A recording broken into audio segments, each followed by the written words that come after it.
هیواد غستی بیا سپینی جامی د آزادی خوریدی پزلپو کی وگمی د آزادی هیواد غستی بیا سپینی جامی. دا کمپاین په ټول هیواد کې په سردسیر او ګرمسیر ولایتونو کې په دو جلا پړاوونو کې په لار اچول کیږي. د نړیوالو شمیرو له مخې هر کال د واکسینونو په تطبیق سره له 4 تر 5 میلیونو ماشومانو د مړینې مخنیوی کیږي. همدارنګه له 1946 میلادي کال څخه تر مخه یعنی د شیری واکسین له معرفي کېدو وړاندې په هر 3 کلونه کې په یوه پراخه وبا رامنځته کېده چې له امله یې په ټوله نړۍ کې شاوخوا 2.6 میلیونه کسانو خپل ژوند له لاسه ورکاوه چې ډېری یې د 15 کلونو څخه کم عمر لرونکي ماشومانو. د واکسین په معرفي کېدو سره په شیرې د اخته کېدو او مړینې کچه په پراخه توګه راټیټه شوې ده. د شیرې واکسین د دې فوق العاده سري ناروغۍ د مخنیوي لپاره تطبیقیږي چې له یوه کس څخه بل ته په ډېره اسانۍ سره انتقالیږي. د افغانستان د اسلامي امارت له بریا وروسته د عامه روغتیا وزارت د روغتیايي نظام د بیا رغونې د روغتیايي خدمتونو د پراختیا او د میندو او ماشومانو د مړینې په کمولو کې مهم پرمختګونه کړي دي. الحمدلله اوس دا فرصت رامنځته شوی چې روغتیايي خدمتونه د هیواد هرې سیمې ته ورسول شي، خو لا هم اړتیا ده چې لا نور اقدامات وشي څو دا خدمتونه لا ډېر باکیفیته، عادلانه او د لاسرسي وړ شي. د وزارت له مهمو لومړیتوبونو څخه د واکسین پروګرامونه دي. د ملي معافیت پروګرام، عامه پوهاوي پروګرامونه له لارې هڅې شوې تر څو هیڅ ماشوم د ناپوهۍ له امله له واکسینه محروم نشي. ماشومان زموږ د ټولنې راتلونکی دی او د ناروغۍ پر وړاندې د هغوی ساتنه زموږ ګډ مسؤلیت دی. موږ به وکولی شو د خپلو مرستندویو شریکانو په مالی او تخنیکي مرسته په 2025 کال کې د شیرې 2 پړاویز کمپاینونه ترسره کړو. لومړۍ دوره په 19 ولایتونو کې او دوهمه دوره هم په 19 ولایتونو کې تطبیق شي. په دې دواړو کمپاینونو کې به ټول ټال 18 میلیونه ماشومان چې عمرونه یې له 6 میاشتو څخه تر 10 کلونو پورې دي د شیرې ناروغۍ په وړاندې واکسین شي. ټول واکسینونه چې په افغانستان کې تطبیقیږي د شیرې واکسین په ګډون د روغتیا نړیوال سازمان لخوا خوندي او تصدیق شوي دي. اسلام مور او پلار ته د خپلو ماشومانو د ساتنې امر کړی دی. نبی کریم صلی الله علیه وسلم فرمایلی دي: کلکم راع و کلکم مسئول عن رعیته. هر یو ستاسو شپون دی او د خپل رمې مسئول دی.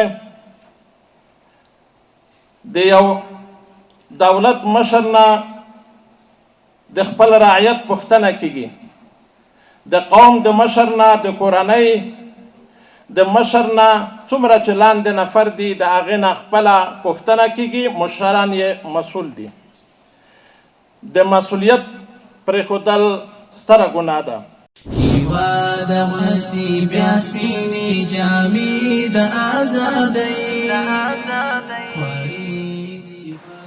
زمونږ دین چې دغه ټکي ته څومره په اهمیت باندې کتلی دي نو د هغې نه زیاته امکان نه لري.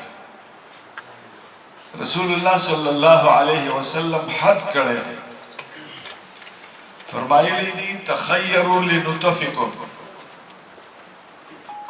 تاسو د خپلو نطفو دپاره او د تخم انساني او جوهر حیات دپاره چې د مور په شکل کې د کومې ځمکې انتخاب کوئ هغې کې تاسو محتاط اوسېږئ. تخیروا لنطفکم، چان بین کوئ، کتل کوئ، دقت کوئ چې زه د خپلو اولادونو دپاره څوک مور جوړول غواړم. یعنې په رشته د زوجیت کې باید احتیاط وشي، ځکه د هغې مور غیږې ته او د هغې جسد ته یو امانت منتقل کیږي د پلار د شانه. د هغې نه اولاد پیدا کیږي د نر په شکل کې او د ښځینه په شکل کې، که جینکۍ وي او که هلکان وي، څه چې مقدر وي د الله جل شانه نه رستو، خو باید یو څوک چې هغه د رشتې د زوجیت سره منسلک کیږي هغه محتاط واوسیږي چې زه څوک د خپلو بچو مور جوړوم. ولې؟ ځکه بچی د مور او د پلار د وجودونو مشترکه حصه ده، نو څه خویونه پکې د پلار وي، څه پکې د مور وي. انسانیت په زرغونه کې خو صدها احتیاطونه پکار دي. باید هر څوک د خپلو اولادونو دپاره مور نشي. د مور د اخلاقو، د مور د دیانتو او د مور د پرورش په بچی باندې دوه اثر دي. یو فزیکی جسمانی او صحي قوت د مور هغه انتقالیږي بچی ته. که بچی سور او سپین وي او مټور وي او طاقتور وي، اصلا دا مور احسان کړی دی، د خپل وجود شودۍ ورکړي دي. مور د دې بچي یوازې مور نه ده، محسنه هم ده، مربیه هم ده، تربیت یې کوي. هر کله چې مور دا مربیه هم ده او خالق تعالی د انسانانو د پیدایش لپاره په عالم اسباب کې د پلار سره شریکه مور ګرځولې ده. د دې وجې نه پلار چونکې اولني مسؤلیتونه پلار ته راجع دي، د دې وجې نه دی به د مور په انتخاب کې کوشش کوي او دا موضوع به نظر انداز کوي نه. رسول الله صلی الله علیه وسلم فرمایي تنکح المرأة لأربعین، د څلورو مواصفاتو د وجې نه یو څوک په رشته د زوجیت کې راوستلی شي. رسول الله علیه السلام په هغه څلورو کې راجحه وجه دا بیان کړې ده.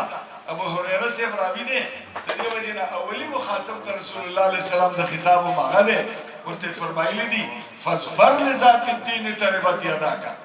ابو هریره لاسونه دې په خاورو خړ شه، دا د علیه السلام د شفقت تکې کلام و. نو ته په یو صالح او دینداره ښځه باندې د خپل ژوند په دې طولاني سفر کې کامیابي حاصله کړه، په دغه دنیوي سفر کې هم او په دغه اخروي سفر کې هم. د شری ماشومان د مړینو غوره لامل ګڼل کیږي او د دې مړینو ډېره برخه د دې ناروغۍ د اختلاطاتو لکه ړوندوالی، د مغز التهاب، نسناستۍ او د بدن د اوبو او د مالګو د کموالي، د منځنۍ غوږ التهاب او سینه بغل له امله منځته راځي، چې په ترتیب سره ویلی شو چې په هر 10 نه تر 100 او 1000 ماشومانو کې یو یې د غوږ التهاب، سینه بغل او د مغزو التهاب پیدا کوي چې په مرګ پای ته رسیږي.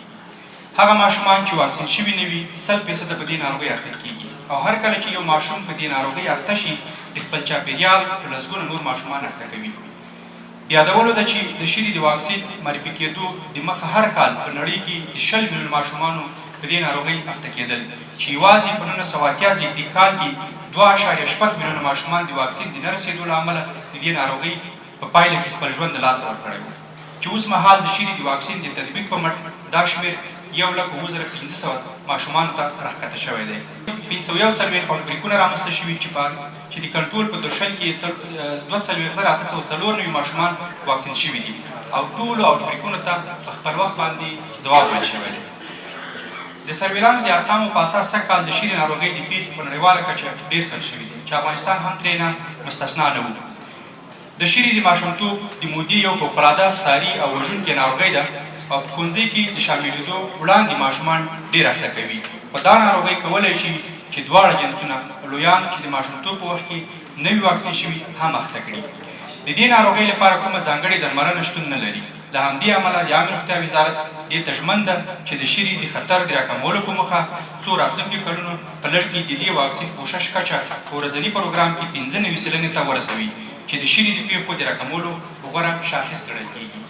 هیواد غوښتي بیا سپینې جامې د ازادۍ خوارې دي په زلفو کې وږمې د ازادۍ هیواد غوښتي بیا سپینې جامې د ازادۍ خوارې دي په زلفو کې وږمې د ازادۍ ګل پر